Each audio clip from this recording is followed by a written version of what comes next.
केंद्रीय कर्मचारियों और पेंशन भोगियों के बीच इस वक्त 8वें वेतन आयोग को लेकर चर्चा तेज हो गई है। हर कोई अपनी बढ़ने वाली सैलरी का हिसाब लगाने में जुटा हुआ है, लेकिन एक सवाल सबसे ज्यादा पूछा जा रहा है कि आखिर 8वां वेतन आयोग कब से लागू होगा और बढ़ी हुई सैलरी कर्मचारियों के अकाउंट में कब तक आएगी। कई कर्मचारियों को लग रहा है कि मई 2027 में आयोग की अंतिम रिपोर्ट सरकार को सौंपते ही उनकी सैलरी बढ़ जाएगी। अगर आप भी ऐसा सोच रहे हैं तो आपको ये पूरी प्रक्रिया समझना बेहद जरूरी है। नमस्कार, मैं हूं अंजलि राठौर और आप देख रहे हैं न्यूज 18 का डिजिटल प्लेटफॉर्म। सबसे पहले बात करते हैं कि मई 2027 का महीना क्यों खास बताया जा रहा है। दरअसल 8वें वेतन आयोग को अपनी सिफारिशें सरकार को सौंपने के लिए 18 महीने का समय दिया गया है।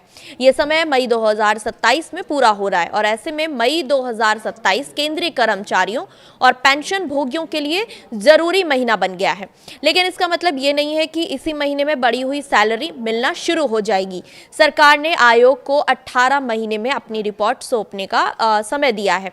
आयोग अपनी रिपोर्ट पूरी 18 महीने की तय समय सीमा के अंदर ही जमा कर सकता है या फिर उससे पहले भी अपनी सिफारिश की जो रिपोर्ट है वो सरकार को सौंपी जा सकती है। अब सबसे बड़ा सवाल ये है कि अगर आयोग ने अपनी जो रिपोर्ट है सिफारिशों की वो सरकार को सौंप दी तो क्या अगले ही महीने से कर्मचारियों की सैलरी बढ़ जाएगी और बढ़ी हुई सैलरी आपके अकाउंट में आ जाएगी। तो आपको बता दें कि ऐसा जरूरी नहीं है।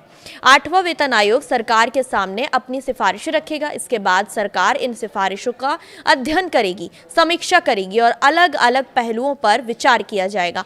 इनमें सबसे अहम मुद्दा होगा फिटमेंट फैक्टर और नए वेतनमान का। कर्मचारियों की नई सैलरी कितनी बढ़ेगी, इनमें फिटमेंट फैक्टर की अहम भूमिका होगी। आयोग अपनी रिपोर्ट में फिटमेंट फैक्टर को लेकर सिफारिश कर सकता है, लेकिन अंतिम फैसला जो है वो सरकार की ओर से ही लिया जाएगा। सरकार रिपोर्ट की समीक्षा करने के बाद तय करेगी कि आयोग की सिफारिशों को किस तरह से लागू किया जाना है। इसके बाद फिटमेंट फैक्टर और नए वेतनमान को लेकर आधिकारिक ऐलान किया जा सकता है। यानी कि आयोग की रिपोर्ट आने के बाद कर्मचारियों की बढ़ी हुई सैलरी वो कब तक आएगी उसका अभी कोई भी आधिकारिक ऐलान नहीं हुआ है, उसकी तारीख अभी तय नहीं की गई है। उसके लिए हो सकता है कि कर्मचारियों को ज्यादा इंतजार भी करना पड़ जाए। सरकार को रिपोर्ट पढ़ने, इसका अध्ययन करने और अंतिम फैसला लेने में समय लग सकता है। हालांकि रिपोर्ट जमा होने के बाद सरकार कितने समय में फैसला करेगी इसकी भी कोई आधिकारिक समय सीमा तय नहीं की गई है। इसीलिए अगर आयोग मई 2027 में अपनी रिपोर्ट जमा करती है तो ये जरूरी नहीं है कि मई 2027 में ही नई सैलरी आपके खाते में आने लगे। रिपोर्ट के बाद सरकार का फैसला और उसके बाद लागू होने की प्रक्रिया पूरी होना जरूरी है। हाल ही में लोकसभा में 8वें वेतन आयोग को लेकर सरकार से सवाल पूछा गया था, जिस पर सरकार ने जवाब दिया और कहा कि आयोग ने अभी तक अपनी रिपोर्ट जमा नहीं की है।